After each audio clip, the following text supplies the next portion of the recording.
Hi everyone, welcome back to the Bong academy YouTube channel. আমি তোমাদের সৌমেন দা।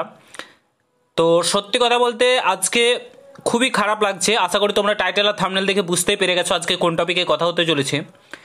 রাজ্য পুলিশে এত পরিমাণ শূন্যপদ ফাঁকা রয়েছে, ঠিক আছে, রাজ্য পুলিশে এত পরিমাণ শূন্যপদ ফাঁকা রয়েছে, 100%-এর মধ্যে 41%, প্রায় হাফ শূন্যপদ ফাঁকা পড়ে রয়েছে রাজ্য পুলিশে। তার সত্ত্বেও এই জঘন্যতম রাজ্য সরকার এই নিয়োগগুলো করছে না। আজকে আমাদের স্টেট, আমাদের ওয়েস্ট বেঙ্গল গোটা দেশের মধ্যে পুলিশের দিক থেকে সমস্ত দিক থেকে পিছিয়ে রয়েছে, সব একদম শেষে রয়েছে, শেষের দিক থেকে প্রথমে রয়েছে আমাদের রাজ্য। রিপোর্ট পেশ করা হয়েছে, রিপোর্ট পেশ হয়েছে আজকে আনন্দবাজার পত্রিকায় প্রকাশিত হয়েছে, সমস্তটা দিয়ে তোমাদেরকে বলছি। এবং সিভিকের সংখ্যা দিন দিন বাড়াচ্ছে, ঠিক আছে, সিভিক পুলিশের সংখ্যা, পুলিশ না, ভলেন্টিয়ার, সিভিক ভলেন্টিয়ারের সংখ্যা দিন দিন বাড়ছে, আর রাজ্য পুলিশের সংখ্যা দিন দিন কমছে। তার সত্ত্বেও রাজ্য পুলিশে নিয়োগ করছে না, এত শূন্যপদ ফাঁকা পড়ে রয়েছে, এত দাঙ্গা হচ্ছে, এত ঝামেলা হচ্ছে। মুর্শিদাবাদের ঘটনাটা ঘটলো, সেখানে রাজ্য পুলিশ সামান্য একটা ঘটনা ঘটলো, ছোটোখাটো বলতে পারো, ছোটোখাটো না, এখন বড় আকার ধারণ করে নিয়েছে। কিন্তু রাজ্য পুলিশ চাইলে একটা ডিস্ট্রিক্টে ঘটছে ঘটনাটা, ঠিক আছে, না গোটা ওয়েস্ট বেঙ্গলে তো ঘটে না, একটা ডিস্ট্রিক্টে ঘটনাটা ঘটেছে, সেখানে রাজ্য পুলিশ সামাল দিতে পারলো না, বিএসএফকে নামতে হলো, কারণ রাজ্য পুলিশে নেই। তো রাজ্যে আজকে বেহাল অবস্থা, প্রচুর শূন্যপদ ফাঁকা পড়ে রয়েছে, একদম প্রমাণ দেখাচ্ছি তোমাদেরকে বর্তমান রাজ্যের অবস্থা কি দেখো, আর এই রাজ্য সরকার কি করে রেখেছে তোমরা জাস্ট একবার দেখো, পুরো ভিডিওটা দেখার চেষ্টা করবে। চ্যানেলে নতুন হলে অবশ্যই চ্যানেলটাকে সাবস্ক্রাইব করে পাশে থাকা বেল আইকনটাকে প্রেস করে দেবে, যখনই আমি নতুন ভিডিও আপলোড করবো তার নোটিফিকেশন সর্বপ্রথম পেতে অতি অবশ্যই চ্যানেলটাকে সাবস্ক্রাইব করে দেবে। অন স্ক্রিন তোমরা দেখতে পাচ্ছ, এটা আজকের আনন্দবাজার পত্রিকাতে প্রকাশিত হয়েছে। এখানে কি বলেছে দেখো, বেড়েছে সিভিক পুলিশের ব্যবস্থায় শেষ স্থানে বঙ্গ, ঠিক আছে, পুলিশের শেষ অবস্থা মানে শেষ স্থানে রয়েছে বঙ্গ, বেড়েছে সিভিক পুলিশের সংখ্যা কিন্তু বেড়েছে। এখানে দেখো কি বলেছে, গোটা দেশের মধ্যে সিভিক পুলিশের সংখ্যা সব থেকে বেশি হার বেড়েছে পশ্চিমবঙ্গে, সব থেকে সিভিক পুলিশের সংখ্যা পশ্চিমবঙ্গে হার বেড়েই চলেছে, কারণ পুলিশ নিয়োগ করছে না, ঠিক আছে। কিন্তু রাজ্যে পুলিশের বাহিনী কনস্টেবল পদে 41% পদ খালি পড়ে রয়েছে, 41%, মানে বুঝতে পারছো হাফেরও কাছাকাছি শূন্যপদ ফাঁকা পড়ে রয়েছে, যার ফলে পুলিশ ব্যবস্থা দেশের 18টি বড় মাঝারি রাজ্যের মধ্যে পশ্চিমবঙ্গে রয়েছে শেষ স্থানে।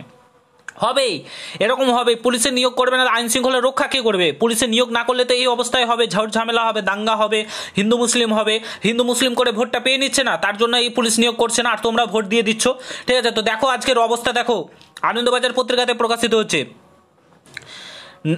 রাজ্যের নাগরিকদের বিচারে, ঠিক আছে, 18টি বড় ছোট মাঝারি দেশের রাজ্যের মধ্যে পশ্চিমবঙ্গের জায়গা একদম শেষে, ঠিক আছে। টাটা ট্রাস্টেডের উদ্যোগে তৈরি ইন্ডিয়ান জাস্টিস রিপোর্ট 2025 জানালেন, পুলিশ জেলার পরিচালনা, বিচার পরিষেবা, আইন এর সহায়তায় 4টি মাপকাঠিতে ভিত্তিতে দক্ষিণ ভারতের রাজ্যগুলির মধ্যে প্রথম 5টি স্থানে রয়েছে।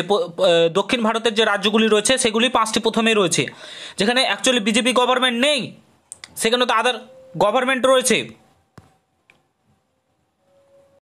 তো সেখানে কোনো ব্যাপার না, সেখানে কত সুন্দর তারা কন্ট্রোল করছে। কিন্তু আজকে এখানে তোমার পশ্চিমবঙ্গে একবার শেষ স্থানে নেমে গিয়েছে, নামবেই তো, পুলিশ ব্যবস্থা, বিচার পরিষেবা, মাপকাঠি পশ্চিমবঙ্গে শেষ স্থানে রয়েছে, সামগ্রিকভাবে রাজ্যের শেষ স্থানে, ঠিক আছে, সব দিক থেকে শেষ স্থানে থাকবে রাজ্য। শিল্প, তোমার পুলিশ নিয়োগ, সমস্ত দিক থেকে, চাকরির দিক থেকে একদম জঘন্য থেকে জঘন্যতম করে দিয়েছে। কি করছে দেখো এখানে, তারপরে দেখো একমাত্র পশ্চিমবঙ্গ মানবাধিকার যে কমিশন রয়েছে সেই পদ কেবল খালি নেই, বাদবাকি সমস্ত ক্ষেত্রেই খালি হয়েছে। কিন্তু সিভিক পুলিশের অনুমোদিত পদ 2022 সাল থেকে 2023-এর মধ্যে 1,21,012টি থেকে বেড়ে 1,27,727টি হয়েছে, অর্থাৎ 6,115টি সিভিক পুলিশের পদের সংখ্যা বেড়েছে।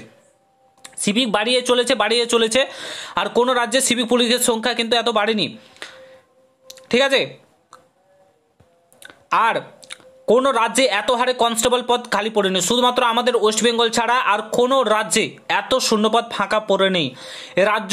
এই রাজ্য সরকার পশ্চিমবঙ্গটাকে শেষ করে দিল, পুলিশ নেই, টিচার নেই, শিক্ষক নেই, তোমার কিচ্ছু নেই, সব শেষ একদম জঘন্যতম দেখো শেষ স্থানে চলে গেছে। মানে এখন যদি না জাগো, চোখ খোলার সময় এসেছে, 26-এর ইলেকশন রয়েছে, এখন না জাগলে সব কিছুই শেষ করে দেবে। দুর্নীতিতে ভরে গেছে, কারাপ্টেড হয়ে গেছে সরকার, আর তার নমুনা এখন আমরা দেখতে পাচ্ছি, সমস্ত দিক থেকে পেছিয়ে রয়েছে। না তোমার পুলিশের দিক থেকে বলো, নিয়োগ প্রক্রিয়া করছে না, ওবিসি কেস, এই কেস, সমস্ত কেস দিয়ে একদম সমস্ত কিছু আটকে রেখে দিয়েছে, ঠিক আছে। দিয়ে দোষ চাপাচ্ছে অন্য বিরোধী দলনেতাদের ওপর, এদের ওপর দোষ চাপাচ্ছে। আমি তোমাদেরকে ভাই একটা কথা বলছি, প্লিজ হিন্দু মুসলিম করো না তোমরা, এই দলটিকে বাদে অন্য দলকে আমি বলছি ভোট দাও। সিপিআইএমকে দাও, কংগ্রেসকে দাও, বিজেপিকে দাও, যাকে দাও, তিনটা দলের মধ্যে তুমি যাকে দাও, আইএসএফ নাকি একটা দল রয়েছে ওকেও দাও ভোট, কিন্তু এদেরকে ভোট দিও না। এরা একদম রাজ্যটাকে শেষ করে দিল। পুলিশের নিয়োগ হচ্ছে না আজকে ছেলেদের, আজকে প্রায় 2020 সাল থেকে সেরকমভাবে কোনো নিয়োগ প্রক্রিয়া নেই, ঠিক আছে, কোনো নিয়োগ হচ্ছে না, না কোনো নিয়োগ হচ্ছে না কোনো কিছু করছে, ঠিক আছে। জাস্ট তোমরা দেখো নোটিফিকেশান বার হয়েছে ঠিকই, কিন্তু নিয়োগ প্রক্রিয়া হচ্ছে না। প্রায় 5টা বছর ধরে নিয়োগ প্রক্রিয়া পুলিশে ঠিকঠাক হচ্ছে না। আজকে কোথা থেকে কোথায় গিয়ে পৌঁছেছি আমরা, আজকে কি করবে ছেলেমেয়েরা, কি খাবে, ঠিক আছে, পরিবার ফ্যামিলি চালাবে কী করে, বাবা মায়ের সংসার, বাবা মায়ের স্বপ্ন কীভাবে পূরণ করবে ছেলেমেয়েরা। আজকে জাস্ট একবার ভাবো, ভাবার সময় এসেছে, রাজ্যে হাহাকার নেমে এসছে, আরও কঠিনতম অবস্থা হতে চলেছে পশ্চিমবঙ্গের, ঠিক আছে, দিনের পর দিন কঠিনতম অবস্থা হতে চলেছে। আশা করি তোমরা সবটাই বুঝতে পারছো, সবটাই দেখতে পাচ্ছ। আমার পুলিশ অ্যাসপিরেন্ট বেশি রয়েছে, আমি ভিডিওটা করলাম। যদি ভালো লাগে শেয়ার করে, চ্যানেলে নতুন হলে অবশ্যই সাবস্ক্রাইব করে যাও। দেখা হচ্ছে নতুন ভিডিওর সঙ্গে। ভালো থেকো, সুস্থ থেকো, গুড বাই, জয় হিন্দ, বন্দে মাতরম।